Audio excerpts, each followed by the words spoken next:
Off-Road Championship and fast-track yourself through the race with vehicle and asset finance from ABSA. Today, tomorrow, together.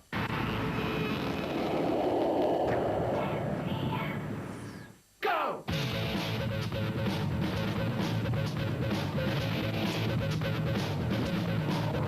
The Sun City 400 was round 6 of the 2006 ABSA Off-Road Championship, and the Pilanesberg Resort was abuzz with talk of who would win what, the route, and then there was the big debate. Would Nissan make it 5 successive victories in this year's campaign? For some it was a big old crapshoot, all or nothing, with time running out, gamble it all and go for broke. But the Sun City event isn't necessarily staged around the Lost City for its great looks. No sir, it's called the Lost City for a reason. The Northwest Bush is a great place to get lost in, and as things would turn out, wrong slotting during the 06 edition of this fine race made the difference between victory and defeat. This race also tests man and machine to their ultimate limits, and the 2 scheduled loops of 193 kilometers on a hot day would be a complete surprise, as the organizers had changed the route substantially. For the Nissan team's Hannes Krobler, a slender 14-point lead at the top of the log meant very little. Yeah, it's always nice to lead by a few points. I just don't think it's enough, you know. Anything can happen. There's still 3 events on, and yeah, we'll see if we can do a good event this time and we can gain a few points more. That'll help. The 4 teams' Neil Woolridge knew that the pressure was on, but that's why they do this. Yeah, you know, it's motorsport, the pressure's always on, but yeah, we're leading the SP class and we're lying second overall, so yeah, the pressure is on, but it's what we all like. We all like the pressure, so yeah, we're really looking forward to it. I think this race is going to be a hard race, as most of them are, but I think it's a little bit longer than normal, and you see the heat today, it's really, really hot, so I think it's going to be quite draining on the competitors, but yeah, we're really looking forward to it. The championship's the most important thing for us, as it is, I think, for most of the other guys. But I think in the SP class and the overall championship, unless something horribly goes wrong, it's pretty much a 2-horse race between ourselves and Nissan. So we have to keep the pressure on. Unfortunately, in Lesotho, we had a stupid little mistake with the car, which basically cost us the race. And a bit frustrating because Hannes then won, so it's dropped us behind. I think we're about 14 points behind in the overall championship. But there's still 3 events to go, so we're really pushing hard. In the Toyota camp, there was optimism and readiness to repeat their fine performance in Lesotho. Yeah, look, as Toyota, we've had quite a steep learning curve this year, but they've done a great job. They've worked tremendously hard to try and catch up. You know, going to Lesotho, we weren't as confident as we liked to have been, but coming out of it, it was great. I mean, the Bucky did exceptionally well. You know, we got a puncture in the last 20 Ks, and that's the reason we're finishing second. So otherwise, we would have won the event, which was an awesome result for us. You know, coming to this event again, we've got, you know, we made some headway again. Not overly confident, but I mean, I think in terms of what they've done again to the vehicle, it's going to be a really good race. And as the Weichhards pointed out, Lesotho was not a memorable event. Yeah, no, that was very bad for us. 30 Ks from the end, the wheel bearing seized on the left front wheel, and that took us, you know, out of the race, and that was bad for us. But I mean, we're still lying second at the moment because other guys behind us also didn't finish. But Chris is quite far ahead, so we've got some catching up to do. So we just got to try and finish the last 3 races for the season. Well, we're looking to chase the Ford E1. We're going to try and get there. He's a few points ahead of us. The only thing is that we have to finish second or finish the race and beat him to his sort of game there. And, you know, thanks to the sponsors, Bosel, for bringing us the opportunity of getting there, and to Toyota as well. So the back lines have been drawn in the sand, literally in this case. At the top of the production car war, Krobler and Jordaan's 3 wins in the Cape. The Toyota Desert Race and Lesotho gave them a small lead, but Woolridge and his navigator Kenny Schulthammer hadn't hoisted the white flag yet. In the Special Vehicle Championship battle, a consistent Alfie Cox was leading the bunch. Yeah, there's that old saying that it's not over till the fat lady sings, and yeah, I think 17 or 19 points in the lead.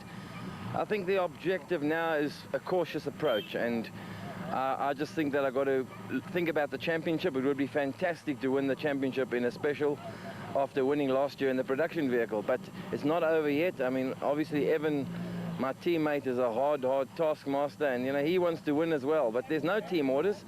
But I just think the package at the moment, the Goodyear Wranglers we're using, the Motorrad team, you can see a professional privateer team like Motorrad, all of our sponsors that have come together, the Bat car that I'm in, You know, I just think it's the package that's making this whole thing work. And 3 races to go. I'm going to take the cautious approach, take each race as it comes, and then obviously if I've got to do anything at Carnival City. But at the moment, I'm going to just score points and not try to stick my neck out too much. So, caution from Cox, but what was the rest of the field's feelings? Yeah, we had a very good run in Lesotho. I think that the prospects are good. You know what was maybe good for us is that we're not necessarily chasing the championship, so there's no pressure on us to achieve as some of the front runners are. But I've done relatively well at Sun City over the years. This kind of terrain suits my driving style. So yeah, I'm looking forward to this.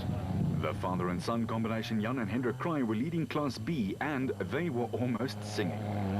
Yeah, good times are here again. We're leading Class B by about 8 or 10 points, and we just want to be consistent and come and enjoy the race like all the races. Main thing is to finish the race and enjoy it. Veteran Richard Carolyn was in the co-driver's seat in the Kopanang Hotel Raceco in Class S. Yes, I was unfortunately not able to join Dick in the roof, but I'm back now and I'm going to navigate for him at Sun City. We're leading the Class S, so we're just going to have a nice steady race and work our way towards the championship win, hopefully. It's going to be hot and dry, but we'll do our best. A large lead for Cox and Henny ter Steege, but a win is worth a whopping 25 points, and the chasers all had their eyes on a large haul of points. The 3 Motorrad teams dominant at the top. Vehicle and asset finance from ABSA, going the extra mile to get you finance. Track to find solutions. Go! The prologue over at Clough and longer 60Ks would produce the starting order for the next day's racing proper, and the Sun City 400 was a complete turn-up for the form book. Woolridge and Schultheimer, former national champions and both renowned two-wheel racers in their day, racked up the 3rd fastest time, while their stablemates Rob Gurney and Graham Steinbach impressed as well, taking 7th overall.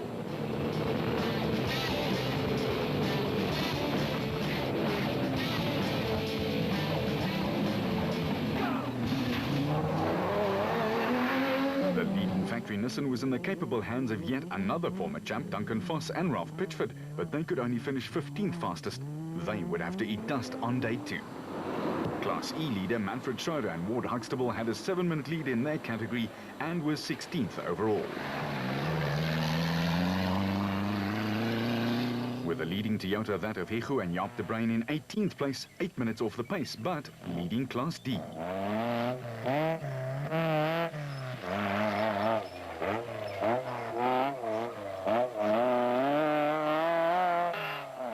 Factory Toyota was that of Bevan Berthold and Robin Houghton, but they were only 20th overall and 3rd in the SP class.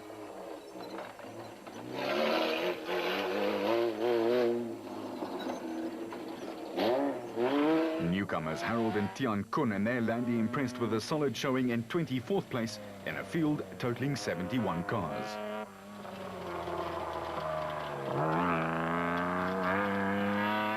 Martin and Oki Fourie and their Castrol Toyota Hilux was 2nd in Class E to the Ford Ranger, and like the Kuns, beat some big names,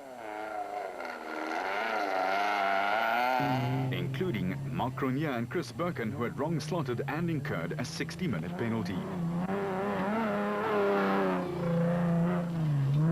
The Tyco trucks pairing of Chris Visser and Jaapie Badenhorst had the same misfortune and missed a marshalling point. It cost them dearly.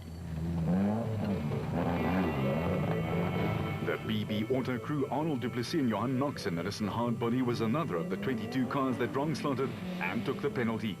After the prologue, the production car class was led by the Ford Ranger of Woolridge and Schultheimer, with the blue and white mark packing 3 cars into the top 4. A great showing for the Peter Maritzburg-based team. Go! In the special vehicle class, it was the unheralded Gerard and Kobie Du Plessis who set the pace. They clocked 53 minutes and 5 seconds, the fastest of the day on the dusty and testing route.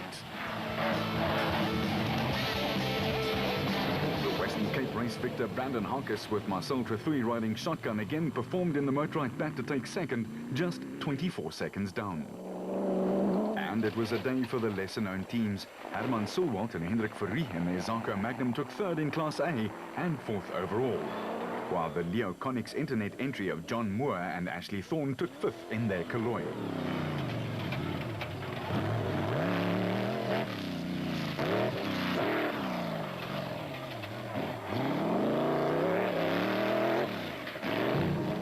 ABSA bat of Nardus Alberts and Colin Hunter was fast enough to take 6th overall.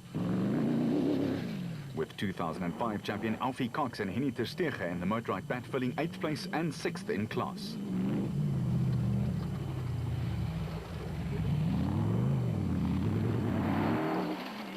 Clint Gibson and Mike Brown in their absolute bat steamed by 3 minutes after the winners and were chasing hard in Class A. In the B category, Marcus Taylor and Mark de Chalane in the JRE were leading by 2.5 minutes.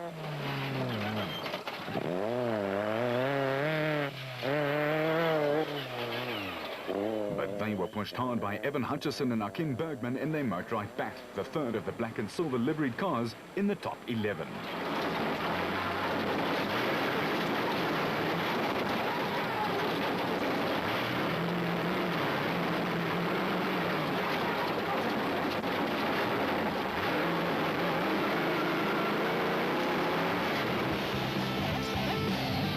Former champion Richard Schilling and Chris Davies in the Plastotec Ace-Co were 12th, but the leaders on the Class S log were only ahead by 53 seconds in the prologue. The so-called space frame cars were thus headed by the Duplessis, who shaded Harkus and Trethui, but Cox and ter Steege were menacingly watching, just 3 minutes down. In the Nissan compound, there was power steering trouble for Hannes Grobler and Francois Jordan, who had to settle for time penalties.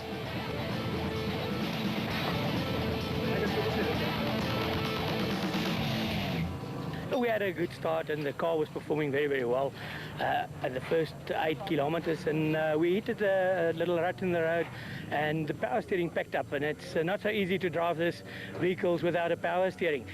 So we had to decide if we're going to just stop there and pull out, or we're going to do the other 50 kilos, and we thought of not damaging anything else. We just thought, yeah, we'll call it a day, and we're going to have to come from the back tomorrow again. And they've done that successfully before this season. For Manfred Schroeder in the Ford, the dust was a problem. Yeah, today I think there's going to be a lot of dust, so we tried to go as fast as possible, but unfortunately hit the ditch a bit hard and it's changed the wheel alignment, so the car wasn't handling too nicely, but yeah, we went flat out to try and get a good starting position. For Toyota's Mark Grenier, that wistful look reflected a tough day at the office. Their wrong slotting cost them a chance at victory, and the mood was hardly exuberant in the Japanese Mark's camp. With the first 60 Ks done, but 2 really tough loops of almost 200 dry, tough and dusty Ks left to negotiate, teams set about preparing cars. There were power steerings to restore, axles that went AWOL, punctures that left teams limping, and then there was the marking of the course, which came under fire from some quarters. However, it all added up to some great racing in the offing for the Sun City 400.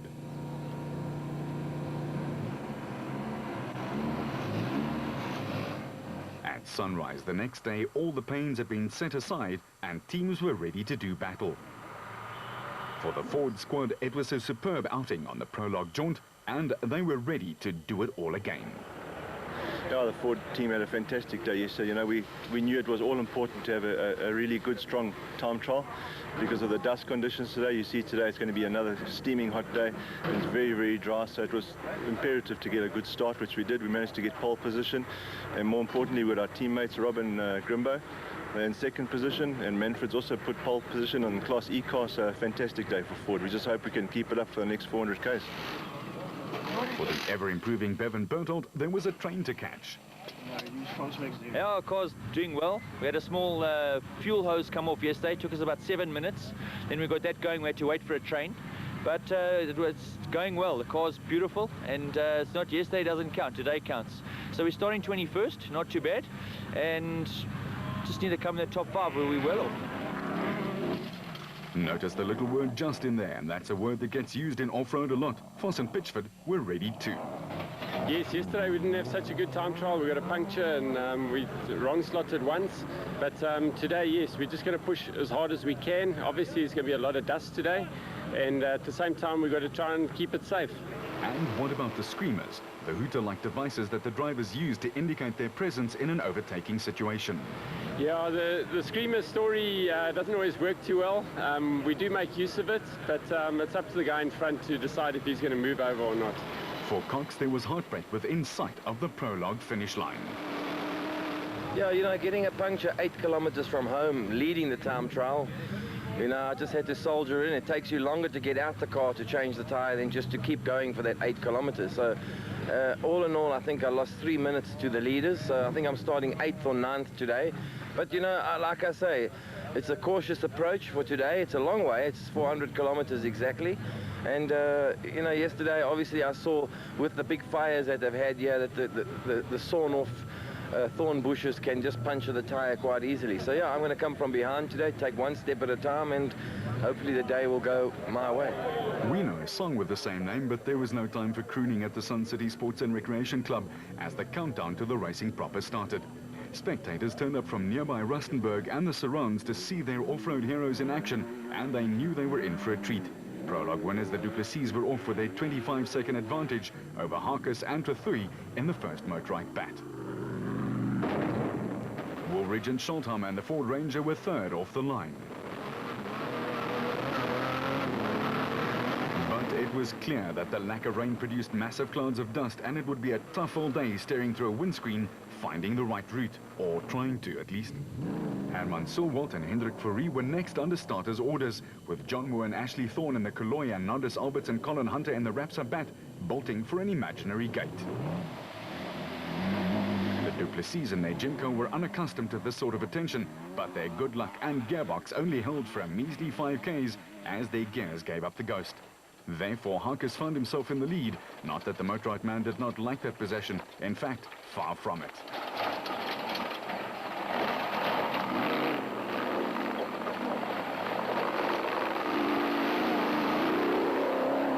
The Ford Ranger was purring along as it has all season, but the visibility was a problem. And then they were forced to stop for a puncture, and within a few more meters, they'd had their second for the day.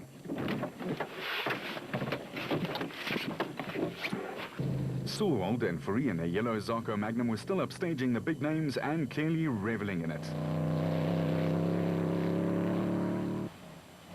Albert says this year built a reputation as a hard driver, and his big Spec 2 bat was purring along like a big cat. The Rapsa pair had left the Leoconics duo of Moore and Thorne behind and was steaming ahead. But the Sun City route was a testing one.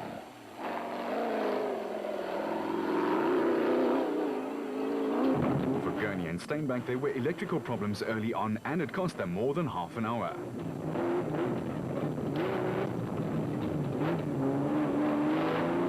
But they soldiered on as off-road racers do.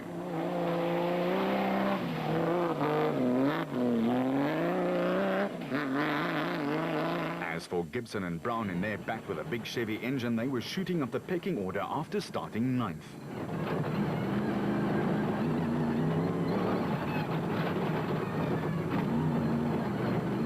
But the dust was almost impossible to handle, and on a route where conditions were extreme, it really asked some tough questions.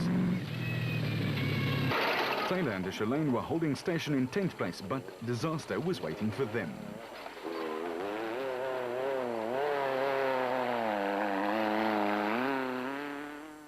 The Ford Ranger had picked up the few places they'd lost when the flat tires struck, but Hutchison and Bergman kept them honest. However, they too would fall victim of the tough conditions.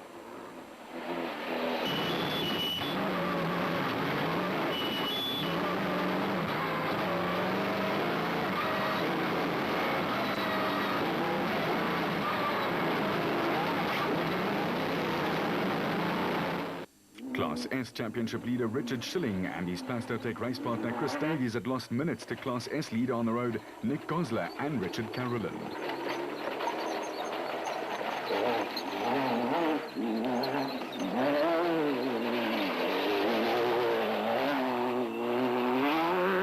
And in Class B, Prologue runner-up Ernest Corbett and Warwick Goosen, category winners in Lesotho, were making a big move. They'd edged into the top 10 after starting 14th. Foss and Pitchford in the proudly South African Nissan Navara 4-litre had also suffered an early flat, but when Duncan puts pedal to the metal, it's a scary sight.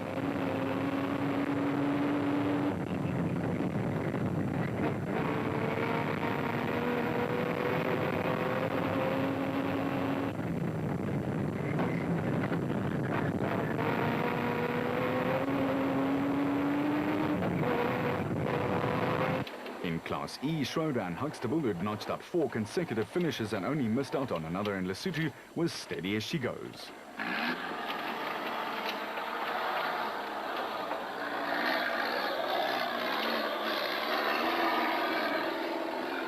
In Class D, the De Bruins were up into the top 15 after starting 18th, and they weren't finished quite yet.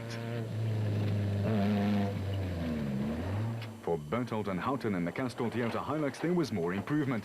They'd picked up 8 places already, and they were just opening their account.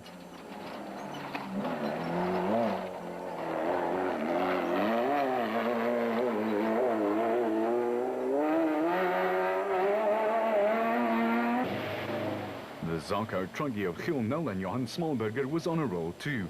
They'd started off in 22nd, but were up into the top 16 and second in class. Brian Martin and Aukie Foury's story was similar, except that they'd picked up no less than 10 places and the lead in Class E.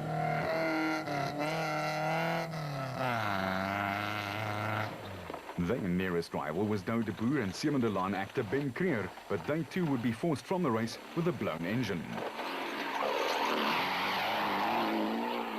But the biggest movers of the day were certainly Grobler and Jordan, who have captured the championship 5 times between them. They climbed into the top 10 after starting way back in 33rd.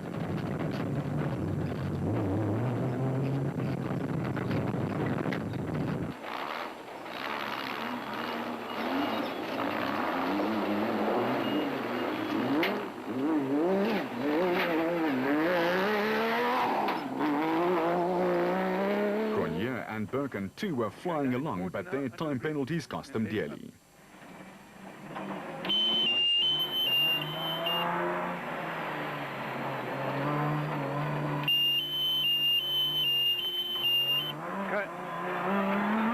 Okay, 1 down. And counting as a Joyous Birken revs his driver along. 2005 champions Terence Marsh and Michael Whitehouse in the National Mobile Bat notched up a top 10 finish time for the first loop after starting off in 40th place in the early morning. A superb drive.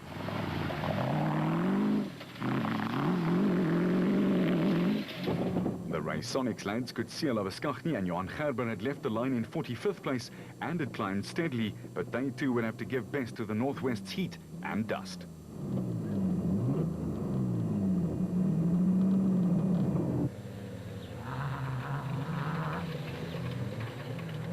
Their Class D rivals, Bosel's Cliff and Louis Weichelt, had scored points consistently throughout the season, but it was not their destiny here at the Pilanesberg. Gerber, meanwhile, had problems of his own. We lost water. I think it's pushing out. I think it's biting a gasket. Louw de Bruin and Willem Bosch in their Rubicon Toyota made steady progress, but lost time towards the end of the first loop with mechanical problems.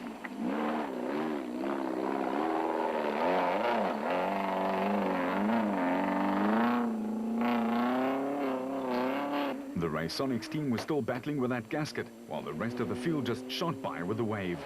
Labeskaghni was not exactly a happy camper. Optimistic, yes. Happy?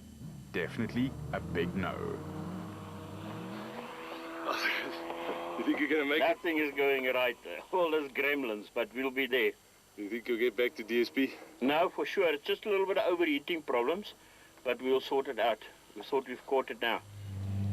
Was that a Nissan man saying nothing goes right? Naeem Musaji and Rayon Bodjana and the TTR Racing Jimco had also taken an hour's penalty in the prologue, but a super drive saw them move into the top 26. The Barton Tyres Services team with Thomas Rundle and Brian Roberts had gone off in 62nd place, but a solid 3-hour and 23-minute clocking saw them moving up the order. However, the big mover and groover of the day was Alfie Cox in his Motorrad Bat, who together with his trusty co-driver Henny ter Steege clocked the fastest time for the first loop. He was applying the pressure as only Alfie knows how. Next up, it was his teammate Brandon Harkes, who together with Marcel Trethouille in their bat had held steady in second place. Despite a puncture, he was more than 3 minutes down on Cox though.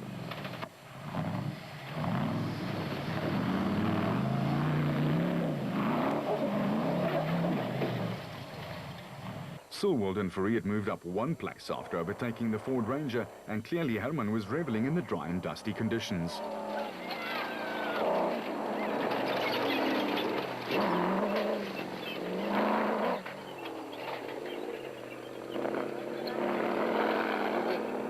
Voss was going well, but just a few k's later, he was parked on the side of the route. A differential problem was the end for him.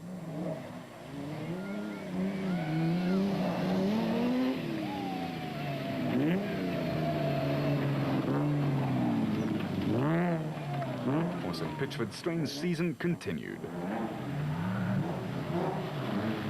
Gibson and Brown in their absolute bat were doing the same act though as further up, and just as fast too. They were up from 9th right into 4th place. While the Ford Dio had lost 2 places after being hampered by the dust, still not out of it and probably trying to conserve the car.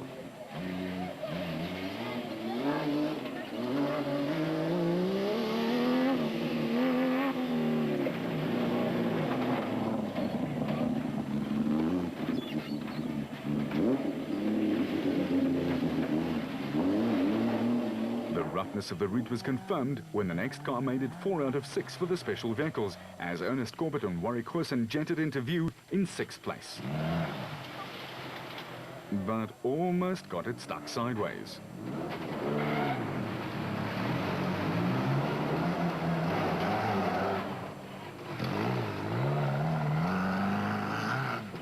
Berthold and Houghton battling a misfire, and their Hilux were next through the checkpoint on their way, clocking the 7th fastest time for the first loop.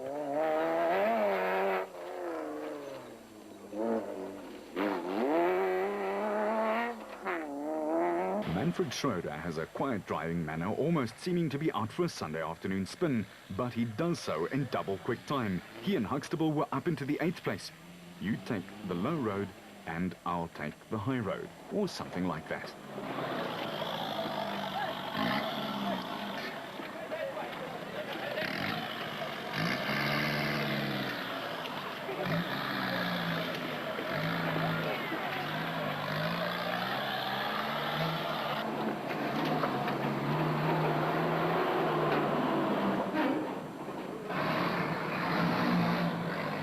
But work, they made it work.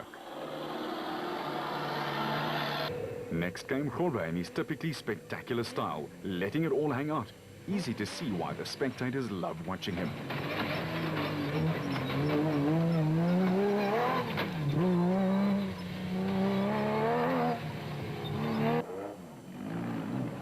By now, the De Bruins, Hichu and Jaap had moved into the top 10, and they knew it would not be a bridge too far for them. They were steaming along in the Toyota. Despite 2 early flats, Bez Besaidnout and Johan de Bruin in their Redenko bat had themselves moved up substantially from 17th after the prologue to 11th, and it passed some big names on the way. While Class S leaders Nick Gosler and Richard Carolyn had their 7-year-old raceco sounding like new and going like it too.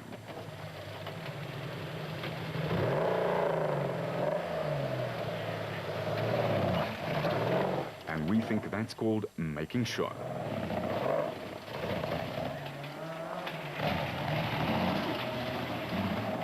Martin and Fourie were steady on their way to 14th overall and were second in Class E.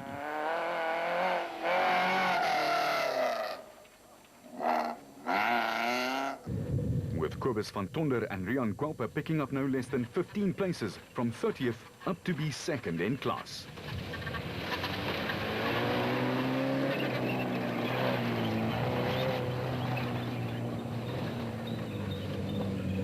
Nell and Smallberger in the Bozel Truggy were good for 16th after themselves picking up 8 places.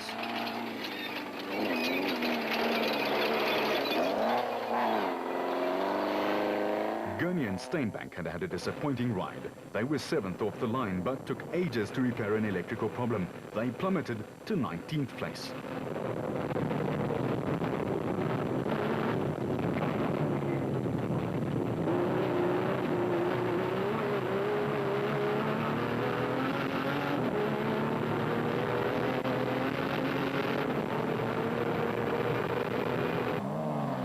Gary Gillingham and Peter van Vuren in their Shell Raceco and Moratoli Ramusika and Untati Bereng in their Toyota had a slight disagreement about where to cross this obstacle. Okay, you go. No, you go. No, you.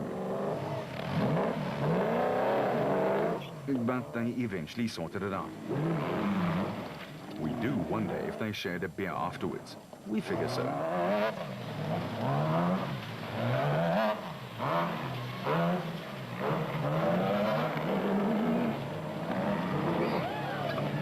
Luckily, there were no such problems for the Weichholz in their Toyota, which incidentally was leading the manufacturer's race, largely due to the fact that the privateers were doing their bit for the brand. Richard Schilling is one of the colourful characters of the sport, and his racing also reflects it. He's had 2 wins so far this season and was 25 minutes behind in Class S.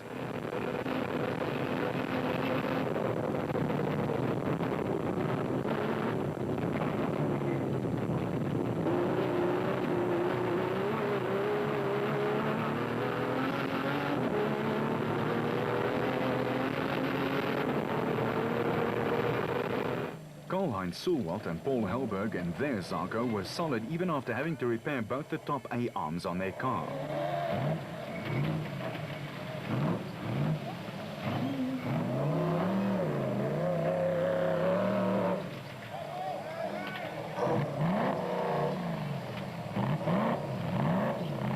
While Naim Mosaji thought the bridge would be a good time to impress spectators with his car's high limit for revs.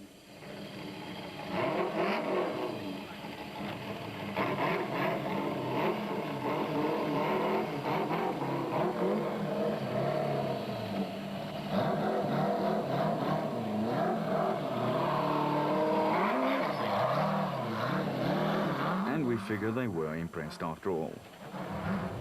The Kunz and their Landy were holding up equally well, and their fine drive had got them at 21st place.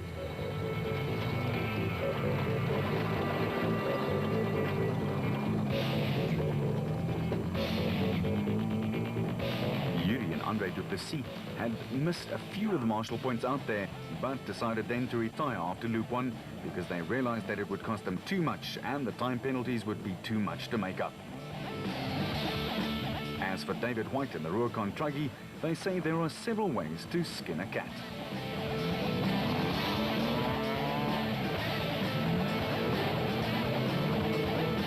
And here's another, reminiscent of Jody Scheckter in his heyday. Mark Renier was going sideways. The Toyota was getting flogged.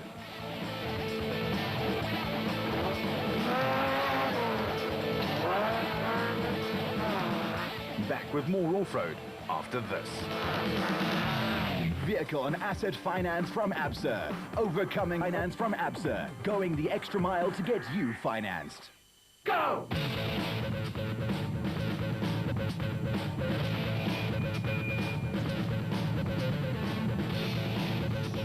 At the designated service point after 193 Ks of all-out racing in the 2006 Sun City 400 in the Northwest Province, it was a flying Alfie Cox and his co-driver Henny ter Steege who got there first. His motorbike bat sounded like it hadn't started yet. His teammate Brandon Harkis with Marcel Trothuy doing the calling for him was next, and thus the motorbike pit crew was smiling broadly. Alfie, a Dakar Rally 2 and 4-wheel stalwart, put paid to his early words and went about it with a cagey strategy. He also paid tribute to his navigator. This morning we started in 8th position, and like I said, we were just going to keep it tidy and obviously keep the car on the road, and that's what we've done all day, and we've just picked the guys off one at a time. You know, there's a lot of stuff out there that can give you punctures, and we've just kept it together, and yeah, Henny did a fantastic job. 2 of the guys got lost, the last 2 guys that we had to take, and we got into the lead, so yeah, it's been a good day. But there's one more lap to go, and I'm going to just do exactly the same. And when the Peter Maritzburg legend says something, he's normally good for it. For the rest, there was a lot of work to be done, because the motorbike boys and one girl were dominating after the first of 2 punishing loops. Silwald was next into DSP, and Harkis Well, he was happy, except for one small matter. Yeah, everything's been fine, barring one small puncture in the front on one of those roads where the grass is very long, and it was the first car there, so you never know, you might get it, you might not. But anyway, we made a quick change and happy to be behind Alfie again. I think it's going to be a tough lap for me. I think his car's well suited to the terrain here. Although, I mean, obviously my car's doing well. He has a slight edge, but it's going to be a long 200 k's for him. And as some very tired bodies and some even more tired cars limped home, there was still exactly the same thing to do. 193 k's of all-out, dusty, dry and unforgiving racing to conquer. Some crews had their work cut out for them, what with all the small things that go wrong when a vehicle gets hammered over the toughest terrain possible. In the Ford camp, there was a quiet air of optimism. Their championship contender was still right in there with a very good shot at it. Yeah, we had two punches within 15 k's of each other right near the start, which was very frustrating. Put us a bit out of our rhythm a little bit, and then you wonder if you've had two in such a short time, and we only had one left. So we've been a bit catfoot on the whole of the first lap. It's quite treacherous. The rocks are quite bad. But in saying that, the car's fine. It's a long, hard race. It's rough. It's hot. But yeah, it's going fine. In the Century Property Development pit at the designated service point, there was great joy as they were ahead of some of the biggest names in the sport in Southern Africa. Absolutely fantastically. No problem with the car. Driver's doing well. Route's difficult to read, but it's a good race for us. Thank you. They rocketed up into 6th place from 14th, a brilliant display. And as the Ford pair set off for more of the same, no doubt praying not to get too quick fats again, the Toyota camp was, to use the pun, holding on to their horses. Bevan ruled the prologue's result, which left them 20th on the lineup. No, it's been going very well. We had one little puncher. I just wish we had started a bit more in the front, then we could be chasing to win, So we're lying second, just like to keep it there, bring it home and get the points. But it's going very well. The car's really performing well, And as Toyota team manager Wami Haddad kept a beady eye on the proceedings, the Ford camp was slightly understating their current status. Manfred Schroeder, as always, downplaying things ever so slightly. We're taking it nice and steady. We made up some time. We lost our roof vent, and now the cab is filling up with dust and there's no cool air coming in. So a little bit like a sauna inside, but other than that, no problems at all. So the technical crew were in there, hammer and tongs, or should that be screwdriver and soldering iron? Nonetheless, they got it right, and then it was time to get going for the second lap for Berthold and Houghton. Grobler and Jordan, who had steering trouble and also battled in the prologue with it, were home next. The Navarro was still looking and sounding great, and even though Jordan was still trying to explain to all and sundry, his driver was more than happy. He was doing what he does best, playing catch-up. Yeah, no, it was going very well this morning after yesterday, but we're catching up. But we had a lot of dust this morning, so we fell back a bit, but the last 150 kilos we were catching the guys a bit in the front. So I just hope it's going to be long enough to do some more catching. For Hugo de Bruin competing in Class D in the Castrol Toyota Hilux 2.7, luck was everything. We're very lucky. We're running first in class at the moment. Lucky we've had some time on the other guys, so hopefully we'll just carry on without any problems. Our strategy is just to keep up the pace and to finish, because as I said, we've got some time on the other guys, so hopefully it will go good as well as the second round as the first round. But we will be there. Hopefully we'll finish. For Bez Besaidnot in the Adenko bat, it was tough out there. It's rough.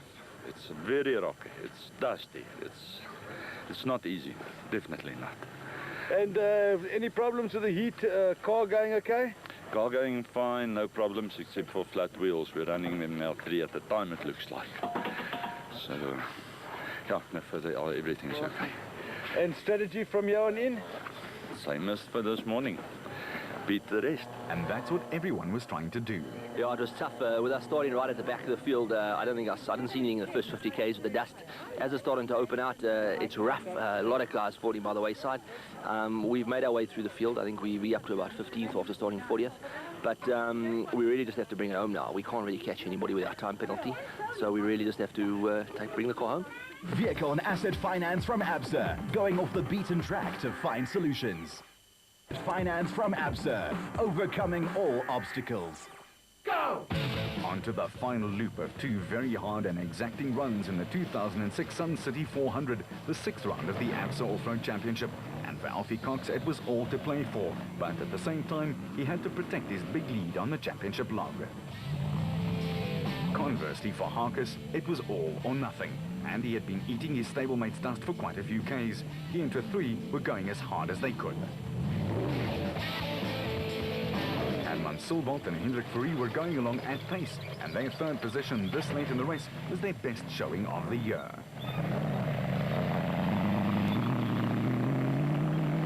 Woolridge and Schultheimer were leading the production car class in the Ford Ranger, but they had their rearview mirror watching down to a fine art.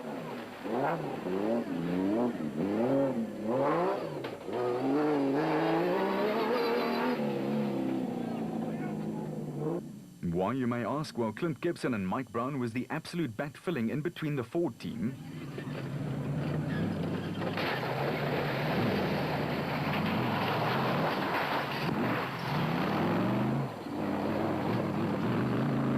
And a flying Bevan Bertolt and his navigator Robin Houghton. The Toyota was only too willing to take more of this kind of abuse.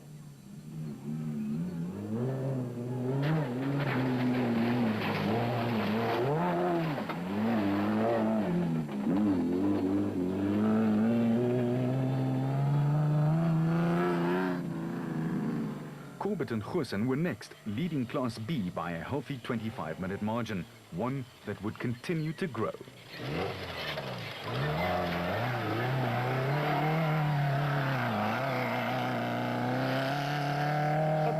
But the drama for the Toyota squad continued. Bevan Bertolt and Robin Houghton trying to find the immense and unsettling noise that the undercarriage of the Hilux had been making. Bertolt found out that it was a bent prop shaft.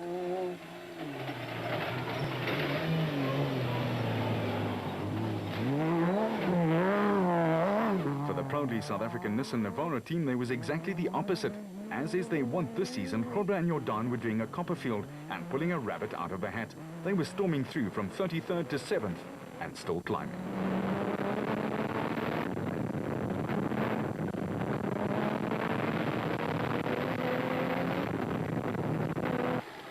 Schroeder in the E-Class Ford Ranger had a 27-point lead on the log, thus he wasn't taking any chances, and therefore everyone else had to.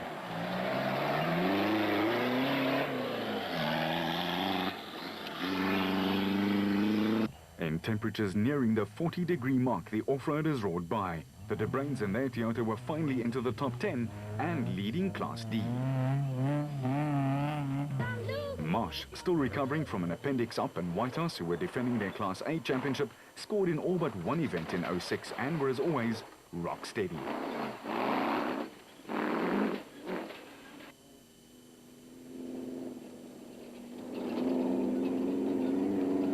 With a few things sounding decidedly loose, Nolan Smallberger kept it tight, leading Class B. But it was by less than 2 seconds, because Johan and Etienne Besaidnert were right on their exhaust pipes.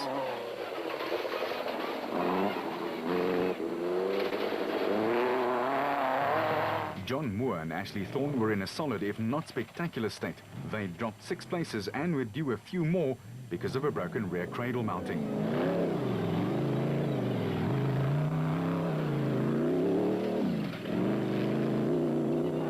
Gurney and Steinbach had finally overcome their electrical malfunction and had picked up 3 places. They were 4th in the SP class.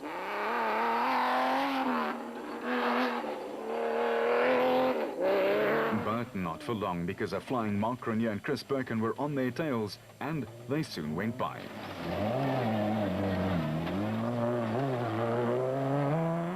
Gosler and Carolyn were in command in Class S with more than 30 minutes in the bag ahead of Schilling and Davies.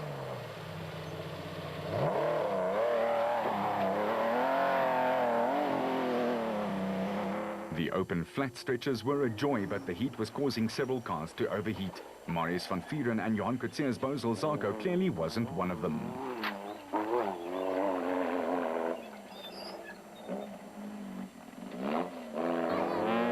Mark and Stuart Moffat in their Bozel Toyota were second to Schroeder on the log in Class E, and they kept plugging away.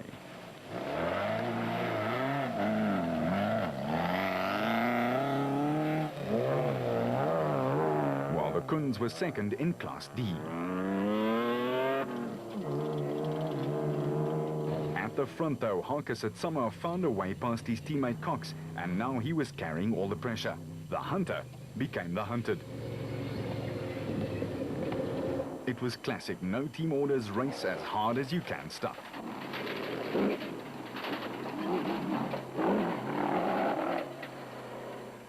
Even though they were watching their mirrors for the red danger, Woolridge and Schultheimer were giving it their all and had clawed their way back, but the gap was rapidly closing between them and Grobler. The dust had settled ever so slightly due to the bigger time gaps, and for Clint Gibson and Mike Brown, it was just fine as they held station in 4th place. But Grobler was earning his frequent flyer points. He was hauling, and Jordan was calling. Together, they got into 5th place overall, all the way up from 33rd, and that took them to 2nd in class. Corbett and Goosen maintained and then kept the pressure on Besaidnout, who had to catch them to win Class B.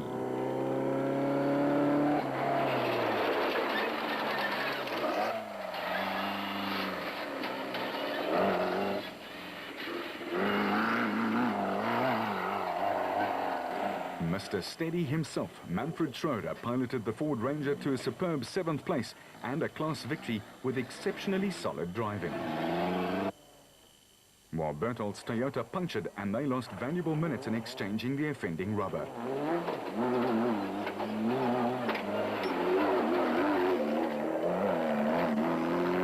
Naim Mosaji and Rayon Bodyana drove through to their first finish of the season, only to be DQ'd for unsportsmanlike driving. They bumped into Gilligan, which put paid to his race. Grenier and Birkin helped to keep Toyota in the lead in the hunt for the manufacturer's trophy with a solid 15th place after their hour's time penalty.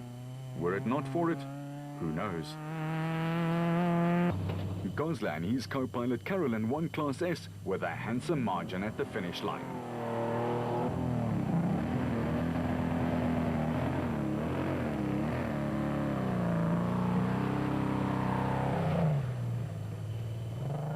At that very line, though, there was great joy for the Motorrad squad.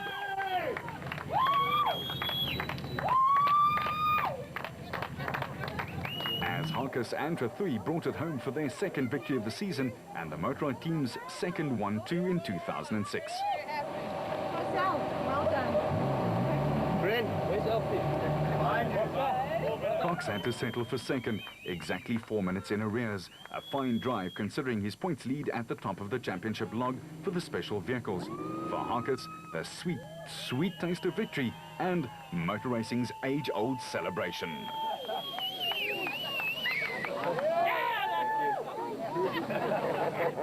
Points are there, but yeah, awesome win for Motorrad team, another 1-2. To have it overall, it's the only way. Champagne's unbelievable feeling. I said that I had to pull out all the stops the last lap, and that's what I did. I mean, they were probably the biggest race in my life with Alfie, getting blasted with rocks for 5 kilometers, and I just hung in there. And eventually, you know, I think Alfie was wise enough to realize that, you know, this could end in tears. And, you know, obviously he's got a lot more points than me in the championship, so I think that's what happened. But, you know, once I got past, I really had to keep the hammer down. And Alfie also had another flat wheel, and then I knew he had a flat wheel, and I also had a flat wheel, so it was cat and mouse to see who was going to stop first and change the wheel. So the pressure was 199 kilometers flat out. What a result. Awesome for Motorrad. You know, all our sponsors are here this weekend, and great venue, Sun City, and what a race. Can't say anymore. The Ford camp were yodeling because Woolridge and Schultheimer brought it home for a fine win in the production vehicle category. It was their 2nd of the season after winning the Sugarbelt race as well. And for them, it meant creeping ever so slightly closer to the championship leader Grobler. The bubbly was going and the flags were flying, and Neil knew that this was a special performance. Fantastic, eh? It's been long overdue. You know, we've had a good year, and to win Sun City is even greater. We had a bit of a tough ride early this morning. I think we misjudged the weight of the car. You know, with full tanks and 3 spare wheels, we had 2 punches within 15 kilometers of the start. So that really put us on the back foot a little bit. So, but we changed them and we set into a rhythm and slowly got back, got past the Nissan again, and from then it's just been pretty plain sailing. I just looked after it. We knew we had a huge lead, so there was no point in performing any heroics near the end, so we just kept it home and brought it home. And within actual sight of the finish line, the Nissan steering arm broke, and with the wheels facing all four corners of the globe, Grobler and Jordan took second, and that was enough to keep them at the head of affairs, but they had closed the gap significantly. Corbett and Goosen took the win in Class B and gave the Century Property Development crew something to smile about. Yeah, we had a good run. The route was well marked. It was very, very rough, a lot rougher than the route was. We had no mechanical problems, thank goodness. Ernest drove very nicely. We didn't get lost, and overall a very good event. Pretty to see no more bees behind us. Schroeder finished third, and that gave him his fourth win of the season, an amazingly consistent performer. Yeah, it's nice. I mean, Neil won first overall, then we came in third overall, then first in Class E. Yeah, no, all very happy here. Conditions out there rather tough? In places, you know, like our strategy was to take it easy over those very rough sections and then go as fast as we could over the better sections. And I think that seemed to have worked. A 13-minute victory for the Ford Dio, with Grobler and Jordan again producing an astounding come-from-behind effort. Bertoldt and Houghton were third in the SP class and fourth in the production class. As for the special vehicles, there was only 3.5 minutes in it, as Harkus and Thruthui secured a fine win at the Pilanesberg Gaming Resort. Motorites 1-2 is a tribute to a fine team. In the championship race, the Nissan pairings lead shrunk to just 8 points, and it's going to come down to the wire. While Cox extended his lead over his teammate Harkus to 15 points, but one did not finish could change all of that. Until next time, you keep it on the road, we'll keep it off-road.